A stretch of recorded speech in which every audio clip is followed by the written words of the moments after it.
for joining us today and sharing your insight as a Russia journalist, all the way from Moscow. Now we move on to our next news. European Commission President Ursula von der Leyen has survived a no-confidence vote tabled by mainly far-right lawmakers, accusing her team of undermining trust in the EU through unlawful actions.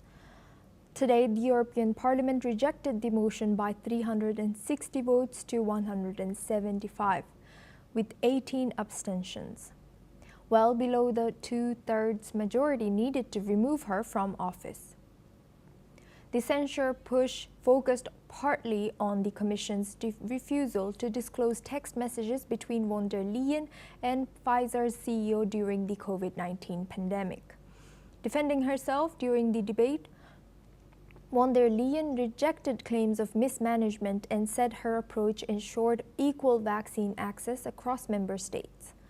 While the motion was unlikely to pass, it created a political headache for von der Leyen, who faces tricky talks with US President Donald Trump's administration to avert new tariffs. It was the first time since 2014 that an EU Commission president has faced such a motion. Now we're joined by Daniel Roth. He's a research director at United Against Nuclear Iran, joining us live from New York. Thank you for joining us today. Welcome to NewsX World. How damaging is this failed no-confidence vote for Ursula von der Leyen's leadership and credibility? Well, I think Ursula von der Leyen has done an admirable job in very trying circumstances. The vote of no confidence is not good for her, but ultimately, in her role, she has to address a lot of different, diverse elements. She can't please everybody all the time.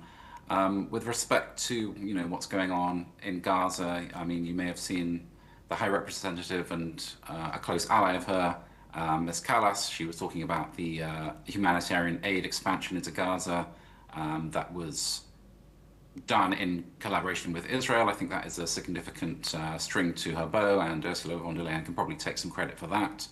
I think it's a significant development, but really doesn't address the underlying obstacle, which is Hamas and their manipulation, their obstruction, and their diversion of aid into Gaza. So I think that's something that really von der Leyen could be addressing much more strongly when she's giving these kind of press conferences and statements. But yes, the vote of no confidence doesn't look too good, but I think she'll probably weather the storm. And Daniel, can you tell us why do you think this is the timing? Why did the far right decide to push this motion now? And what does it reveal about divisions maybe inside of the European Parliament? Well, the European Parliament has always been a little bit more to the right compared to the Council and the more, let's say, the more executive bodies of the European Union itself. So perhaps not too surprising. This could have happened any time. I think there is a lot more division between, there's a lot more splitting, I think.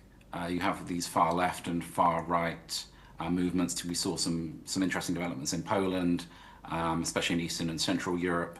The right is kind of on the rise, I would suggest, and they're having more of a say. We often see these parliamentary resolutions which, to people just following the European Union and the executive branch, the Council, do seem quite surprising.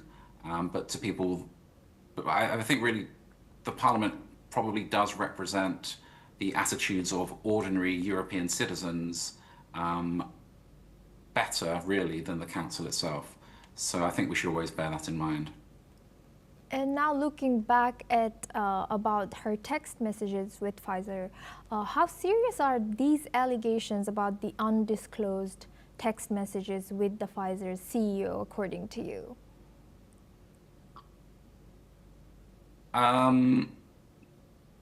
Hard to say. Very difficult to speculate at the moment. Potentially devastating, but I think back to other scandals like the Qatar Gate that happened a couple of years ago that seemed to permeate a lot of these European politicians. Ultimately, nothing really happened. So there does seem to be somewhat of an omerta, a code of silence when it comes to these kind of allegations in the end. It's a very labyrinthine kind of institution, certainly the European Union. So I'd hesitate to speculate really on what's happening with the Pfizer allegations, let's say, at this stage. No problem. Thank you. And now you already kind of mentioned it in the first question's answer. I would like to push a little bit on that. Do you think that von der Leyen do enough to defend her record on vaccine procurement during the pandemic, according to you? She certainly has offered a strong defense of her mandate and her results. I think she did a pretty good job overall. Obviously, I'm more aware of what was happening in the US at the time, but I think Europe was well covered in terms of the COVID vaccines. So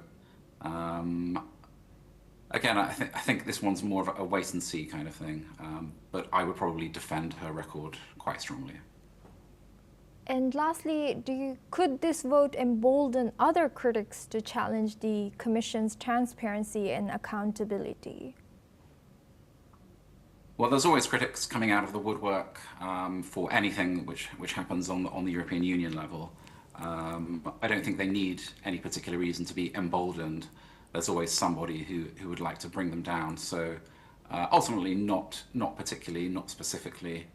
But it is an interesting one because she really did attempt to give the impression that she was very strong during that period of the COVID vaccine, from 2020 up to 2022. So hard to say anything more than that, I think, at this stage. Thank you, Daniel. You will stay with us as we stay in the region.